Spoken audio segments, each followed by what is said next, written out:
The show's brought to you by the law firm Kondorian Murad. We love those guys. And as Washington continues to build the foundation of success on and off the field this season, it's time for you to plan for your future as well. It's the exclusive sponsor of our show. The law firm of Kondorian Murad can help you update your last will and testament or set up a revocable trust for you and your family. Schedule a free consultation with their estate planning attorneys today by visiting kmlawyers.com. And be sure to tell them that Grant and Danny sent you. That's kmlawyers.com. Jay, at some point during the game, as we bring on Jay Gruden, the former head coach of the then Redskins here in D.C., you tweeted something to the effect of, "This quarterback is unbelievable." I don't think you were talking about Jared Goff. What play made you tweet that? Like, when was the moment where you went, "Oh my God, that was stupid"? That's the whole body of work, man. It's just, it's unbelievable. He doesn't ever wilt under pressure. He always makes the right decision. He missed maybe one or two throws, but everything else he does is like perfect. He runs when he has to run. He throws it to the right guy, and he's accurate. He's on time, and got hands in his face. He's got pressure coming in him, unblocked players. And he just drops the ball where he has to drop it. It's unbelievable. It's unbelievable to watch him. The reason I asked is that throw to De'Ami Brown might be my favorite play of his season, where he like doesn't have his legs in. Couldn't set his feet right. So he like kind of off of both flat-footed feet, like drops his arm angle down and takes a shot and just delivers a moon ball that he dropped right into his arms. Yeah, hard to argue that one. That one was pretty good. Pretty good catch too. The guy had his hands over his face. I don't know how he saw the dang thing. But yeah, that was just one of many that he was unbelievable. And I mean, he made some things that were probably not so unbelievable to the naked eye, but when you're a coach and you understand free runners and people in your face, and his ability to get the ball, a little simple out route to Zach Ertz is unbelievable. Get free runner, the crossing route to Barry McLaurin on fourth down was a hell of a throw. He had a free runner on that one too. Just the touch and the accuracy that he has. These are not easy throws when guys are running full speed away from you, and you have to throw it with people in your face. And he just makes it look so easy that, not many people recognize how hard it is. On air and on the road, Jay Gruden is driven by the Tedbert Automotive Group, Tedbert Ford and Chantilly and Fairfax, your F-150 headquarters, Tedbert Chantilly Lincoln, and Tedbert Chevrolet and Sterling, home of Tedbert for life, lifetime vehicle coverage. See him, shop them all at Tedbert.com. Jay, you were just touching on it. The Detroit blitz, it felt like every down or every other down or whatever. It's a huge percentage. Why is Jayden Daniels and why is this offense so effective against the blitz? They do a great job of protection, and Jayden has a good understanding who the free hitter is. He can avoid him or he can get it out before the guy gets there. Not many quarterbacks have that ability to do that, knowledge of protection schemes. You saw C.J. Stroud get hit unmercifully against Kansas City. He's three runners. Has no idea. So, there's a protection plan that they have in place is very good. I know Anthony Lynn's been in the league for a long time. He does a great job as a run game coordinator there, but also with pass protections. And, the center, Tyler Biadasz, he does a good job. And obviously Jayden has total control. When Sam Cosby went out, Trent Scott came in. How challenging is that in terms of continuity? Just, you're losing one of your better offensive line, one of your better players on the road, loud environment, et cetera. What did you think of Scott and how do you think about that going forward? Yeah, it's going to be a challenge. Obviously, the strength of the Eagles defense is right there where the guard is. So that'll be a challenge. Hopefully Tyler will give them some help and they'll get two hands on them or four hands on them every time. But yeah, it happens. I'm well aware of how many times you can lose offensive guards in pro football. We lost like 30 of them one year. But Trent's been there for a long time. He's bounced around at different positions. He's played some tackle. He's played some guards, so he should be okay. Jay Gruden on Grant and Danny here on The Fan. So let's start with defensively, the fact that they were able to generate a little more pressure than they normally had. How much of that do you think was knowing where Goff's going to be and it's easier to rush him because he's not moving around a lot? Or how much was that they might have actually figured something out here? Dorrance Armstrong, Dante Fowler, they all kind of consistently got home, it felt like. Yeah, the first sack fumble, Armstrong came from over the guard, which is good because that's probably Detroit's weakest link. So they put their best pass rusher over the left guard, and Fowler's been doing pretty good all year long. I think he's got double-digit sacks. So they just manufacture pressure with different people. Wagner's rush from inside, Luvu's rush from outside and inside. So they have a good scheme of defense up front where they can move people around on different people and get pressured. Not any of them are spectacular rushes, but them as a whole, as a unit, they do a damn good job. 5 takeaways, 4 interceptions, 3 off Goff. Obviously, Goff also with a fumble, so 4 turnovers in the game, but they were +5. I don't know that I can remember a playoff game where a team was +5. They're +6 in 2 games at this point. mean, it feels to me like maybe outside of just how good Daniels has been, that's the whole story for their postseason so far. Yeah, it's quite amazing for a quarterback to handle the ball as much as Jayden does, running the ball. What do you have, 12 carries, and then throwing the ball like 30 dropbacks or whatever, 35 dropbacks where he doesn't turn the ball over. It's just a hell of a tribute to the kid and the quarterback coach and the offensive coordinator and everybody involved in that building, offensive line. The 4 teams in advance, none of them had a turnover, and that's a critical part of playoff football. Buffalo didn't turn the ball over, Philly didn't turn the ball over, Washington, and obviously Kansas City didn't. So moving forward, it's going to be a key component of the game come Sunday or whatever they play. Jay, Washington ran it better than they have in nearly a couple months, that Tennessee game notwithstanding. Did they find something in the run game, or is it just, frankly, they're playing Detroit, who's so beat up? Yeah, Detroit's pretty beat up, and they're probably the weakest front they played in quite a while as far as stopping the run. So they had some success in the air and obviously on the ground. So that helps out a lot. That takes a lot of pressure off Jayden, and that opens up his own reads and the quarterback design runs. And it's always good to see Brian hit some big hits in the middle because that shows dominance of your offensive line, and we like that. They play physical. They get into the game more. Helps with tempo. You can jump into no huddle when you hit a big run and keeps the defense off balance, and that's what they did. Jay, this run, it just doesn't happen. I mean, I can't think of anything this. What's the comp for you? Or there have been worse to first. We're in a sport where you could go from 5 wins to 11 and make the playoffs or whatever. But to go from picking second because you're terrible, not because you traded up, to potentially the Super Bowl, I mean, that's unheard of. Can you think of anything like that? No, hell no. Nobody ever would have picked Washington to be in an NFC Championship game before the season. You'd be an idiot. I mean, come on. I think it's the greatest rookie season we've ever seen. Maybe Magic Johnson with the Lakers. I don't know. But, yeah, this is the greatest rookie season of anybody I've ever seen. It's the toughest position in sports to play. I mean, you think of all the great quarterbacks. Tom Brady, he struggled. He wasn't great as a rookie, and Peyton Manning wasn't great as a rookie. This guy has been unbelievable. And he's not just doing it with zone reads and running. He's doing it with through the air and anticipation and reading blitzes and critical situations, 3rd, 4th down, red zone, game on the line, playoffs. I mean, he's doing it all. And we'll never see that again. I don't think we'll see that again. Jay Gruden with us. CJ had a pretty good year last year, but not to this extent. Yeah, and I think he said yesterday, Jayden Daniels has the best rookie season of all time, so he willingly handed the mantle over. Jay Gruden with us here on G&D. You mentioned the 4th downs. If it was just, a tush push or a brotherly shove, whatever, like Philadelphia does, or, I don't know, one zone read or something like that, they get the 4th down a different way every play, it seems like. You mentioned that McLaurin crosser. Sometimes it's design this or that. It's like they're just running their normal playbook. They're running their normal stuff. Just go into that, and, what does that mean for an offense?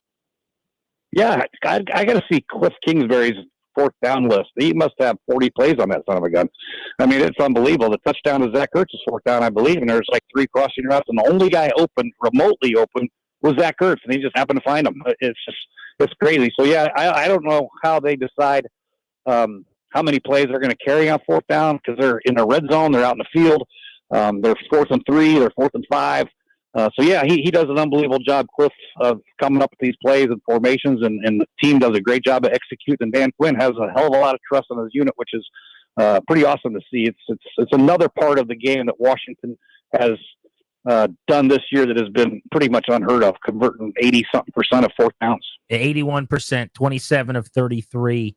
And it goes without saying, particularly in read option, Jayden Daniels with his legs can make you right on a lot of those, right? But still, we're seeing a trend around the league. Dan Campbell, he's got the antithesis of a mobile quarterback, and they go for more 4th downs the last couple of years than anybody. I never thought that you weren't gutsy on 4th down, but you never got into a groove like this where it was like, if we're in plus territory and it's 4th and 3 or less, we're going for it. In this new era, like watching the way that you do, if you had another crack at it as a coach, would you go for a lot more 4th downs in plus territory?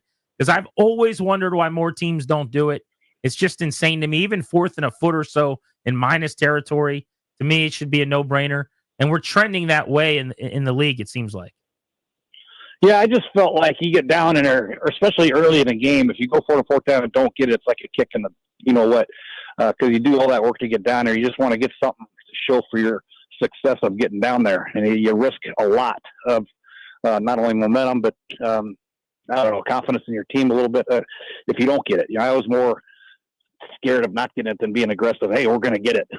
I wish I would have. Yeah, I for sure wish I would have gone for more, because obviously the proof is in the pudding of what Washington's done. Now you got to have a quarterback that can execute like Jayden Daniels, and Kirk was pretty good and Alex was pretty good when we had him when he was healthy. I'm sure they would have been fine, but yeah, it's just a different train of thought nowadays. But do you think it's going to keep trending this way? And like, what is the line where you would say, okay, let's settle down? Like, I mean, it seems to me like, I don't know about you, like at the minus 40, when you're 10 yards from midfield, teams now start thinking about those short yardage situations. I think Kansas City, the way they play defense, they'll play it more close to the vest and kick more field goals, because they win a lot of close games, and 3 points are critical for those guys. And if they get a lead, it's hard to catch them because their defense is pretty good.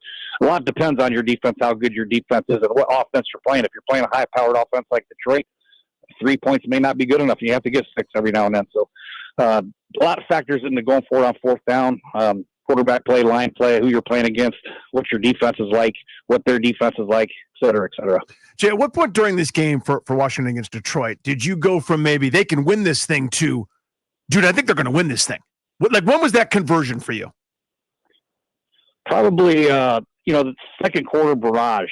They scored a touchdown, then they got the pick six, or they scored 2 touchdowns. They had 28 points in the second quarter. I think right around halftime, I said, not only can they win this thing, I said, these guys might win the whole damn thing. I mean, this is insane. I mean, these guys are playing fast. They're playing physical. They're creating turnovers. Their quarterback's not wavering. They're blitzing the hell out of him. He's not even blinking.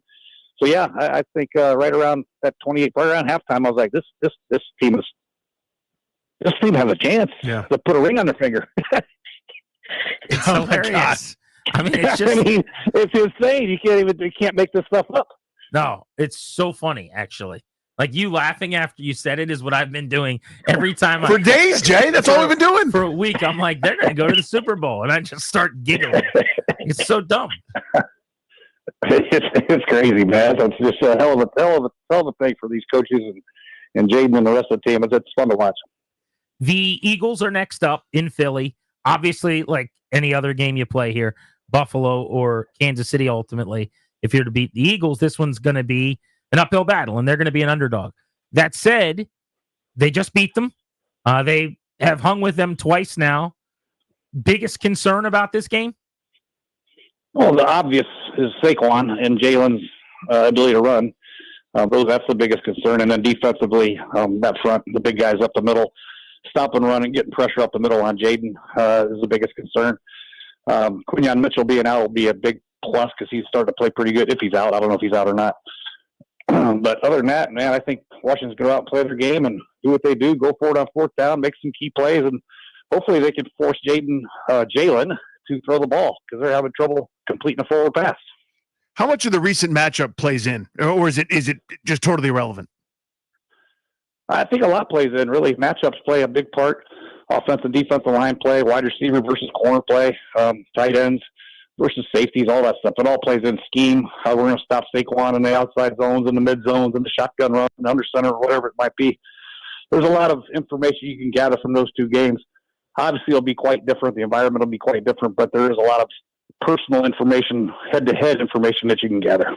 So with Cosme out, I feel like you had centers and guards missing almost every week for a couple of years in a row.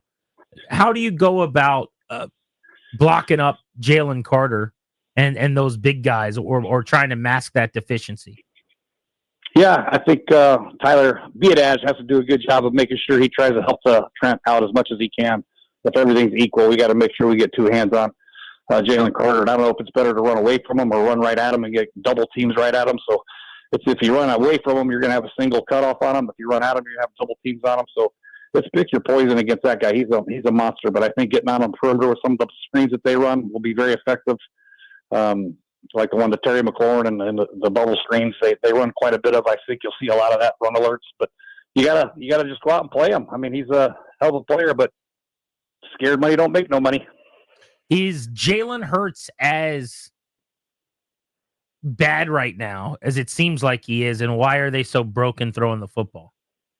I don't know. I don't know if it's confidence or he's just not seeing the field very well. They're not giving him a whole lot of opportunities to let it rip down the field with Saquon and the effectiveness they have in the running game. And sometimes as a play caller, you're like, well, hell, might as well just give it back to Saquon. Why are we even trying to throw it?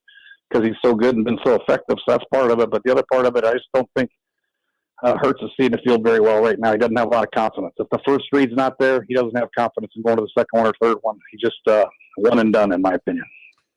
What would the message be for you this week to the guys? I mean, this for a lot of the veterans who've been here before, they've been to the top, like the Bobby Wagners of the world, know how to act and know what to do. But for a lot of these guys that have been here, they haven't seen a lot of success in their whole careers, basically. How would you kind of keep them on message? And what would you be saying to guys?